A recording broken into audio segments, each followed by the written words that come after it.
नमस्कार। आज हम पढ़ेंगे पवन दूती कविता, जिसके रचयिता अयोध्या सिंह उपाध्याय हरिओत जी हैं। हरिओत जी ने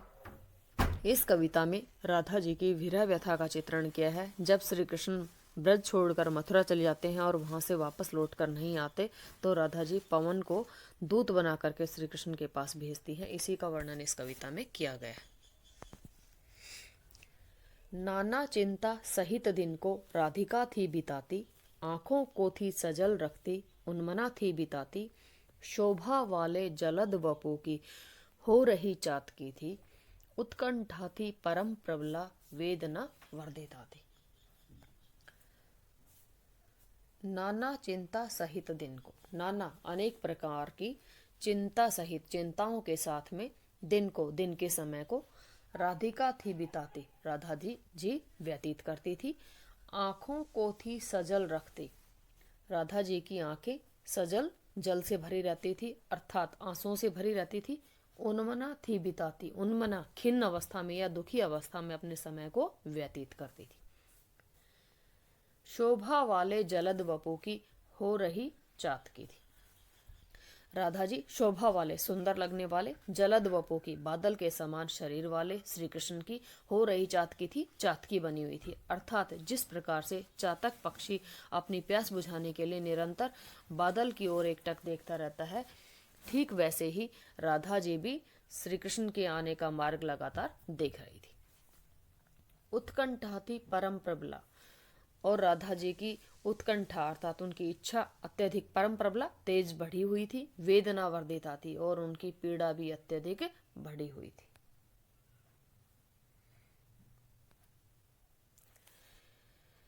बैठी खिन्ना यक दिवस वे, गेह में थी अकेली,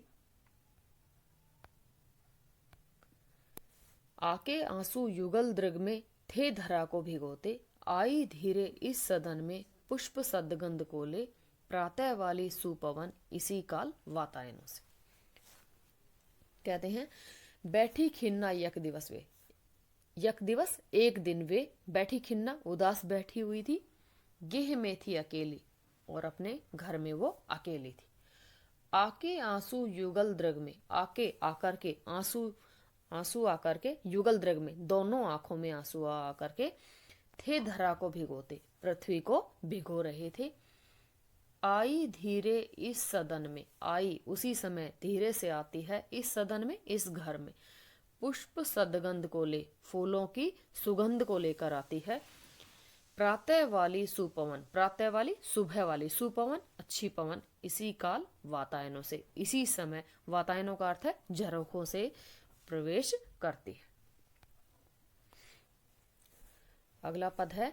आके पूरा सदन उसने शोर भिला बनाया, चाहा सारा कलुष तन का राधिका के मिटाया, जो बूंदे सजल दृग के पक्ष में विद्यमान, धीरे धीरे छिति पर उन्हें सौम्यता से गिराया। आके आकर के, पूरा सदन उसने शोर भिला बनाया, पवन ने आकर के, हवा ने आकर के पूरा सदन पूरे घर को शोर भिला बनाया, सुगंधित बना दिया। चाहा सारा कलुष तन का राधिका के मिटाया, और उस पवन ने ये चाहा सारा कलुष, सारी पीड़ा तन शरीर की राधिका के, कि राधा जी के शरीर की समस्त पीड़ाओं को मिटा दे। जो बूंदे सजल दृग के पक्ष में विद्यमान, जो बूंदे सजल दृग के आंखों में जो आंसुओं की जो बूंदे थी, पक्ष में कोनों में विद्यमान, विद्यमान थी, कि आंखों के कोनों में आंसुओं की जो बूंदे विद्यमान थी, उसको धीरे धीरे छिति पर, धीरे धीरे धीरे धीरे से छिति पृथ्वी पर उन्हें सौम्यता से गिराया, बहुत ही सहजता के साथ में उन आंसुओं को पृथ्वी पर गिरा दिया।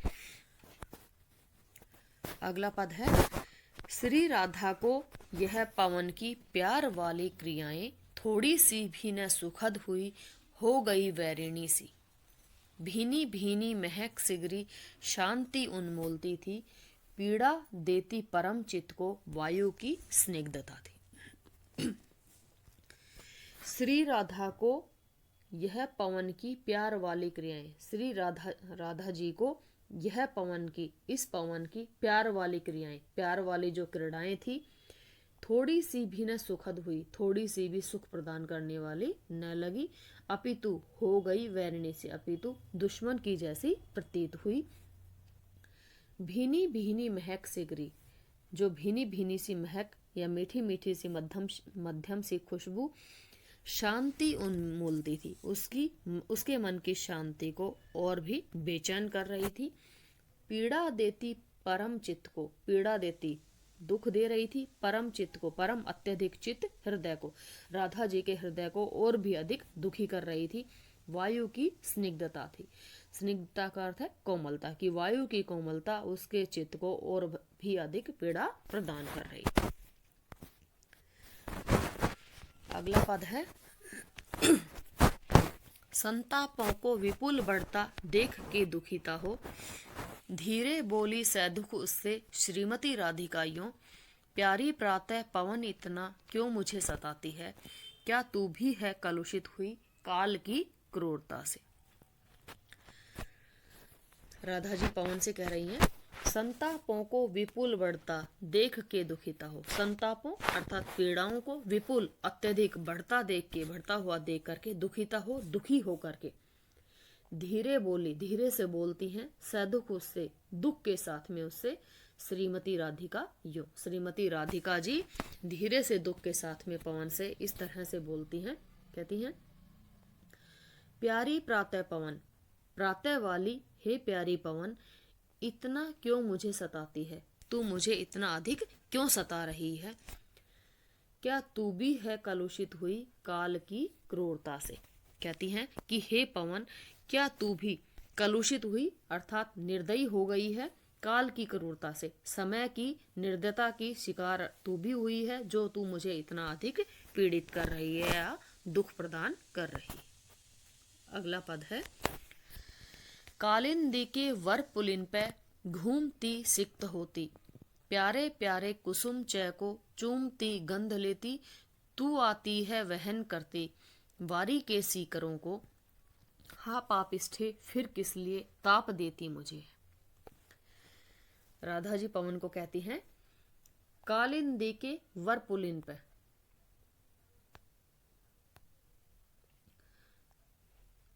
कालिंदी अर्थात यमुना नदी के वर श्रेष्ठ पुलिन पे किनारों के ऊपर घूमती सिक्त होती, तू घूमती हुई और सिक्त होती का अर्थ है सिंचित होकर आती है।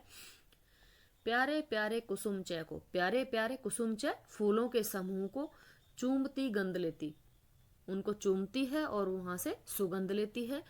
तू आती है वहन करती, और तू अपने साथ में वहन करती ढोकर लेकर आती है वारी के सीकरों को, वारी का अर्थ है पानी की,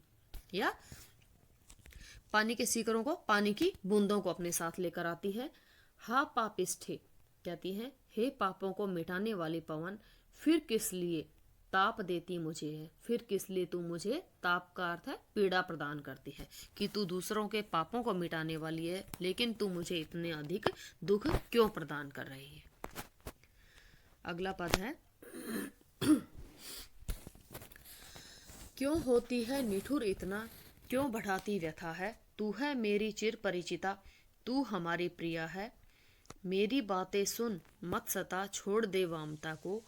पीड़ा खो के प्रणत जन की है बड़ा पुण्य होता। राधिका जी पवन से कहती हैं, क्यों होती है निठुर इतना, कि तू इतनी निष्ठुर क्यों बनी हुई है, क्यों बढ़ाती व्यथा है, तू मेरी व्यथा अर्थात पीड़ा को इतना अधिक क्यों बढ़ा रही है। तू है मेरी चिर परिचिता, कहती है तू तो मेरी चिर लंबे समय से ही परिचित रही है या जानकार रही है, तू हमारी प्रिय है और तू तो हमारी प्रिय पवन है। मेरी बातें सुन मत सता, कहती है हे पवन तू मेरी बातें सुन, तू मुझे सता मत, परेशान मत कर, छोड़ दे वामता को, वामता का अर्थ है प्रतिकूल स्वभाव को। कहती है कि तेरा स्वभाव है दूसरों के दुखों को दूर करना, लेकिन तू मुझे इतना अधिक दुख प्रदान कर रही है, इसलिए कहती है कि तू अपने इस प्रतिकूल स्वभाव को छोड़ दे। पीड़ा खोके प्रणत जन की, कहते हैं पीड़ा खोके अर्थात दुखों को दूर करके, प्रणत जन की दुखी व्यक्तियों की, है बड़ा पुण्य होता, बड़ा ही पुण्य का कार्य होता है, कि जो दुखी व्यक्ति है उसकी पीड़ाओं को दूर करना बहुत ही पुण्य का कार्य होता है। इसलिए तू मुझे इतना दुखी मत कर।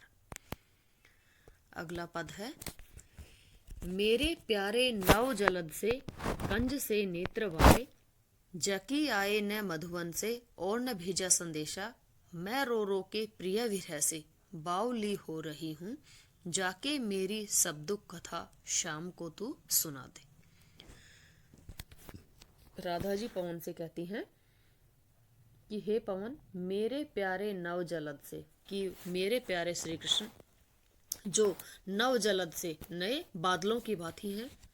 हैं, कंज से नेत्र वाले, और जो कंज का अर्थ है कमल के समान, नेत्र वाले आंखों वाले, कमल के समान आंखों वाले, जाकी आए न मधुवन से, कि जब से वो यहाँ से ब्रज से जब से मथुरा गए हैं, आए न मधुवन से, तब से मथुरा से वापस नहीं लौटे हैं, और न भेजा संदेशा, और ना ही मेरे लिए यहाँ कोई संदेश ही भेजा है। मैं रो रो के प्रिय विरह से, कि मैं प्रिय के विरह में रो रो करके बावली हो रही हूँ, अर्थात पागल होती जा रही हूँ।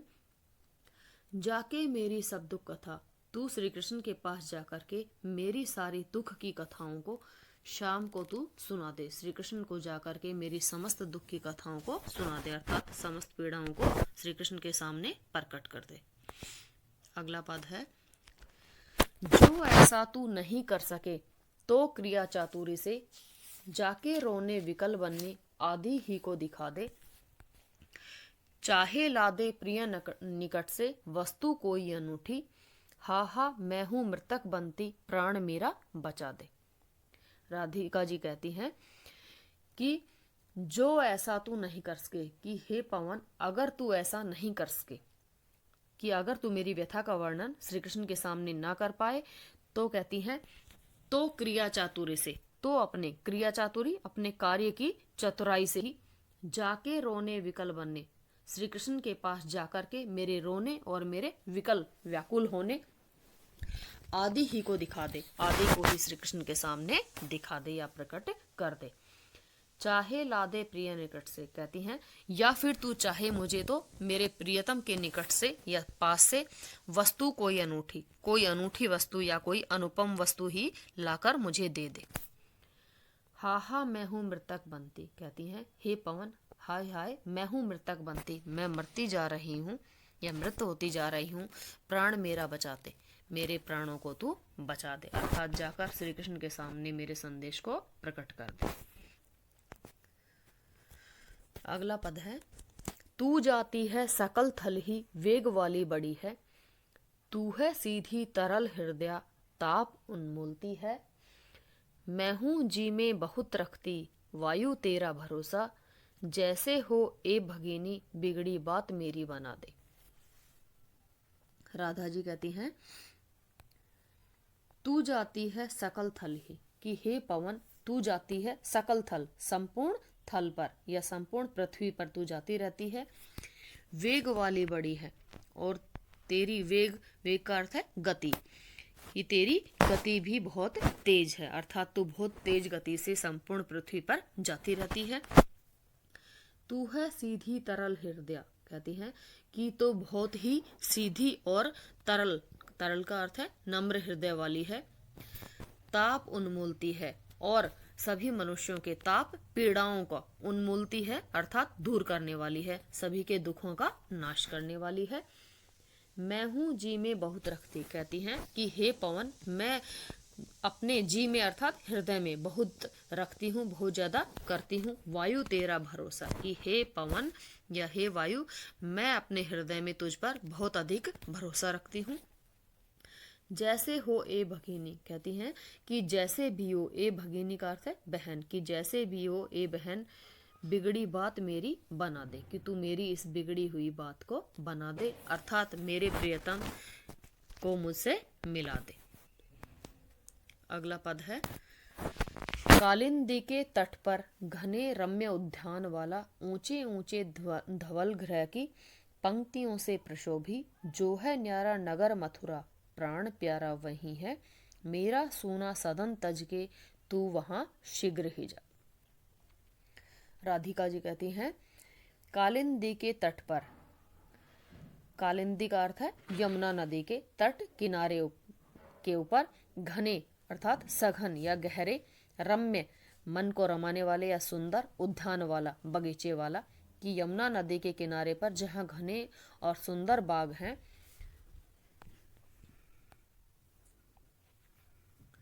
ऊंचे ऊंचे धवल गृह की, ऊंचे ऊंचे धवल का अर्थ है सफेद, गृह घर की, पंक्तियों से प्रशोभित, और पंक्तियों से प्रशोभित का अर्थ है सुशोभित, कि जहां पर ऊंचे ऊंचे सफेद रंग के महलों की पंक्तियों से जो सुशोभित है। जो है न्यारा नगर मथुरा, कि जो है सबसे न्यारा अलग नगर मथुरा, कि मथुरा नगर जो सबसे अलग ही है, प्राण प्यारा वही है, मेरे प्राणों का प्यारा अर्थात श्री कृष्ण वहीं पर ही है। मेरा सूना सदन तज के, मेरे इस सूने सदन घर को तज के त्याग करके तू वहां शीघ्र ही जा, कि हे पवन तू मेरे सूने घर को छोड़ करके शीघ्र ही वहां पर चली जा। अगला पद है, जो ही मेरा भवन तज तू अल्प आगे बढ़ेगी, शोभा वाली अमित कितनी कुंज पुंजे मिलेंगी, प्यारी छाया मृदुल स्वर से मोह लेंगी तुझे वे, तो भी मेरा दुख लख वहां जाने विश्राम लेना। राधा जी कहती हैं कि जो ही मेरा भवन तज तू, कि जैसे ही मेरे भवन को तज करके अर्थात त्याग करके तू अल्प आगे बढ़ेगी, थोड़ा सा ही जब तू आगे बढ़ेगी, तो तुझे शोभा वाली अमित कितनी, शोभा वाली सुंदर लगने वाली, शोभा युक्त अमित असंख्य ही कितनी ही कुंज पुंजे मिलेंगी, पेड़ों के कितने ही झुरमुट तुझे मिलेंगे। प्यारी छाया मृदुल स्वर से, और उन पेड़ों की प्यारी छाया अपने मृदुल स्वर से, मीठे स्वर से मोह लेंगी तुझे वे, तेरे मन को वो मोह लेंगी। तो भी मेरा दुख लख वहां, तो भी तू मेरे दुख को लख कर अर्थात देख करके वहां जा न विश्राम लेना, वहां जा करके विश्राम करने मत लग जाना, अर्थात थोड़ी देर के लिए भी वहां मत ठहर जाना। अगला पद है, थोड़ा आगे सरस रव का धाम सब पुष्प वाला, लोने लोने बहुद्रुम लतावान सौंदर्यशाली, प्यारा वृंदा विपिन मन को मुग्धकारी मिलेगा, आना जाना इस विपिन से मुह्यमान न होना। राधा जी कहती हैं, थोड़ा आगे सरस रव का, कि जब थोड़ा सा ही आगे चलेगी, सरस रव का रसीले पुष्पों वाला, धाम सप्त पुष्प वाला, 7 पुष्पों वाला तुझे सरोवर दिखाई देगा। लोने लोने बहुद्रुम, लोने लोने सुंदर सुंदर, बहुद्रुम अनेक प्रकार के वृक्ष, और लतावान सौंदर्यशाली, और अनेक प्रकार की लताएं जो सौंदर्यशाली होंगी वो तुझे दिखाई देंगी। प्यारा वृंदा विपिन मन को, प्यारा वृंदावन का, विपिन का अर्थ है जंगल, प्यारे वृंदावन का जंगल तुम्हारे मन को मुग्धकारी मिलेगा, अर्थात तुम्हारे मन को मोह लेने वाला प्यारा वृंदावन भी तुझे वहां मिलेगा। आना जाना इस विपिन से, तू इस जंगल से आना और जाना, लेकिन मुह्यमान न होना, मुह्यमान का अर्थ है आसक्त मत हो जाना, अर्थात इसकी ओर आकर्षित मत हो जाना, अर्थात यहाँ पर थोड़ी समय के लिए भी तुम ठहर मत जाना। अगला पद है, जाते जाते अगर पथ में क्लांत कोई दिखावे, तो तू जाके निकट उसकी क्लांतियों को मिटाना, धीरे धीरे परस करके गात उत्ताप खोना, सदगंधों से श्रमित जन को हर्षितों सा बना। राधा जी कहती हैं पवन को कि हे पवन, जाते जाते अगर पथ में, कि यहाँ से जाते जाते अगर तुझे पथ में, रास्ते में क्लांत कोई दिखावे, अर्थात कोई पीड़ित व्यक्ति, क्लांत का अर्थ है पीड़ित, कोई पीड़ित व्यक्ति अगर तुझे दिखाई दे जाए, तो तू जाके निकट, तो तू उस व्यक्ति के निकट जाकर के, समीप में जाकर के उसकी क्लांतियों को मिटाना, उसकी क्लांतियों का अर्थ है पीड़ाओं को, तो तू उसकी पीड़ाओं को मिटा देना या दूर कर देना, अर्थात तू उसको अपनी पवन से स्पर्श करके उसके थकान को दूर कर देना। धीरे धीरे परस करके गात उत्ताप खोना, धीरे धीरे से तुम उसका परस करके, स्पर्श करके उसके गात शरीर की उत्ताप खोना, पीड़ाओं को दूर कर देना। सदगंधों से श्रमित जन को हर्षितों सा बनाना, सदगंधों सुगंधों से श्रमित जन की, परिश्रम करने वाले लोगों को हर्षितों सा बनाना, अर्थात प्रफुल्लित करने वाला बना देना, या सभी मनुष्यों को प्रसन्न हृदय वाला बनाने का प्रयास करना।